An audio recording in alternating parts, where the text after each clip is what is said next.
مرحبا يا حلوين. اليوم وصفتنا من الحلويات اللي عاملين عليها حرب أهلية صغيرة. الحلاوة بالجبن. حماصنا بيقولوا هي من عنا مو من حمص، والحموية بيردوا لا هي من حلب. لحتى ما نضل نتخانق أنا اختصرت الطريق ورحت جبت لكم الوصفة من عند محل حلو أصلي. يعني اليوم إن شاء الله ما رح نتخانق. في بس تراوة وقشطة وفستق حلبي وريحة بتجنن. يلا خلينا نبلش نشوف كيف نعملها بالبيت خطوات سهلة. رح نبلش بالأول نحضر عجينة حلاوة الجبن. بدنا نحتاج طنجرة غميقة وبعدها بنضيف فيها حوالي كاستين مي. بالنسبة للسكر رح نحتاج كاسة ونص سكر. أنا عم بستخدم الكاسات المعيارية. بعد ما ضفنا السكر بدنا نحرك السكر مع المي كتير منيح لبين ما يدوب عندي السكر تماما. بالنسبة للسميد أنا استخدمت السميد اللي حبته وسط، وعم بستخدم هذا السميد رائع جدا متوفر بكل المولات الألمانية. بدنا نحط كاسة معيارية. بدنا نحرك السميد كتير منيح مع السكر والمي حتى يتماسك معنا. بالنسبة للمقادير رح ارجع اعيد لكم اياهم مشان تحفظوهم كتير منيح. حطينا كاستين مي، حطينا كاسة ونص سكر، وحطينا كاسة سميد.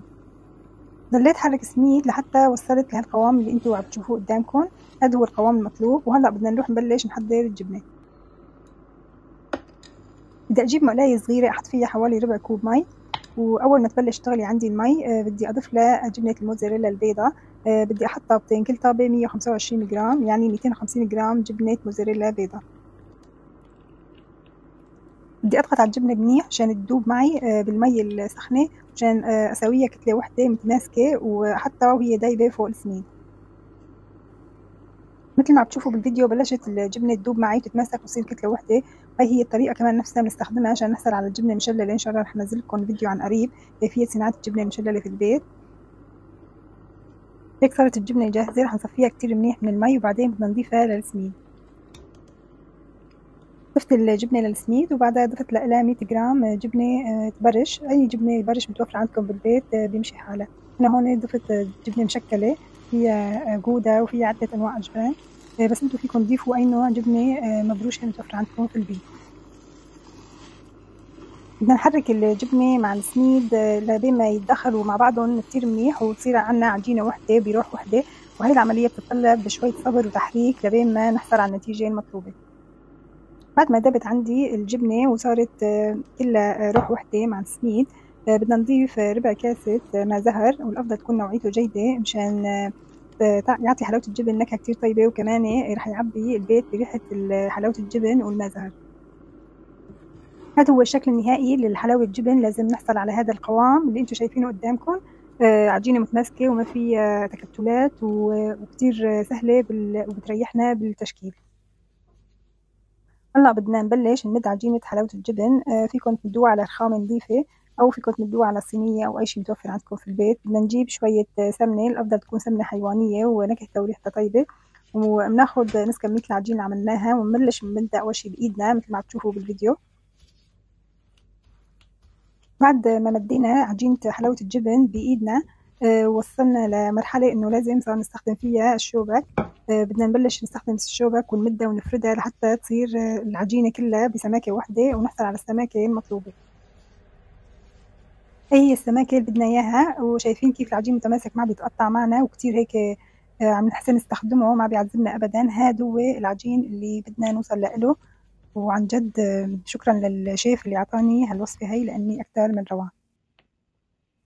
بالنسبة لحشو حلاوة الجبن بدي أعطيكم حشوة قشطة بقى على البارد، ما في داعي إنه تطبخوها، سهلة وسريعة. وعلى فكرة فيكم تستخدموها مع كتير حلويات وفيكم تحضروها حتى قبل بقى تحطوها عندكم بالبراد. رح نحتاج أول شي جبنة موزاريلا بيضة صفيتها من المي وحطيتها بصحن. رح ضيف لها حوالي كوب قريشة. هاي القريشة أنا عملتها من كيلو حليب، قريشة منزلية. صفيتها كتير منيح. بعد ما غليت الحليب حطيت له شوية خل وبعدها صفيته كتير منيح طلعت معنا هاي القريشة. فيكم كمان تجيبوها من السوق. مرة نزلت فيديو عنها اسمها قريشة الريكوتا. رح نحتاج كمان 250 جرام جبنة المسكربونة متوفرة بكل الأسواق. وبالنسبة لهي الجبنة هي بالفعل طعمتها قشطة أكتر ما تكون جبنة، ما فيها أبدا طعمة ملوحة.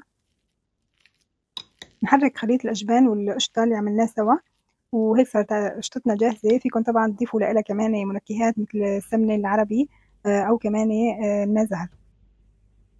بعد ما تركنا العجينة ترتاح وتبرد تماما بدنا نشيل أطراف العجين باستخدام قطعة العجين. بعد ما قطعنا العجين صارت عنا العجين متساوية من كل الأطراف، وهلأ صار فينا نبلش نحشيها. مثل ما انكم شايفين كلها كمان طلعت بسماكة وحدة، عن جد العجينة ولا أروع من هيك. بالنسبة للحشوة رح نحطها على طرف العجين، وبعدها بدنا نتأكد إنه الحشوة متساوية من كل الأطراف مشان ما تطلع عندي من طرف كبيرة ومن طرف صغيرة، وبعدين بنبلش بنلفها. بعد ما حطينا الحشوة بنبلش بنلف العجين على مساواة وحدة، ونتأكد إنه الحشوة ما تطلع معنا من الأطراف.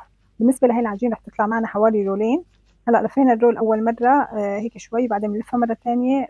هلا وصلنا تقريبا لنص العجينة، صار فينا نقطعها وبصير أول رول عنا جاهز. وكمان بالنسبة للرول التاني رح نلفه ونحشيه بنفس الطريقة. مثل ما قلت لكم هيك صار عندي أول رول جاهز، فينا نقطعه دغري وفينا كمان نحطه بالبراد لتاني يوم عشان يتمسك كتير منيح وبعدين نقطعه. بدنا نجيب صحن التقديم وبعدين بدنا نبلش نقطع حلاوة الجبن. بدنا ننتبه إنه ما نهرس القشطة الموجودة جواتها، لأن مثل ما شفتوا القشطة كتير هيك خفيفة. بالنسبة للكمية اللي استخدمناها بتطلعلنا حوالي 4 رولات من حلاوة الجبن. طبعا بعد ما نخلص تقطيع حلاوة الجبن فينا نزينها بالفستق الحلبي. نرجع لموضوع حلاوة الجبن، فيكن الطريقة تستخدموها وتعملوا مشروع كتير صغير في البيت أو تفتحوا فيها محل. مثل ما شفتوا العجينة رائعة جدا. بالنسبة طبعا للعجين كمان في ملحوظة مهمة، ما شرط كلها تحشوها بالقشطة، فيكن تحتفظوا في العجين بالبراد لمدة تتراوح فوق ال10 أيام بضل محافظ، لأن فيها كمية سكر منيحة. وتحشوها طلعوها وتحشوها بالوقت اللي بدكم إياه وتقدموها لضيوفكم.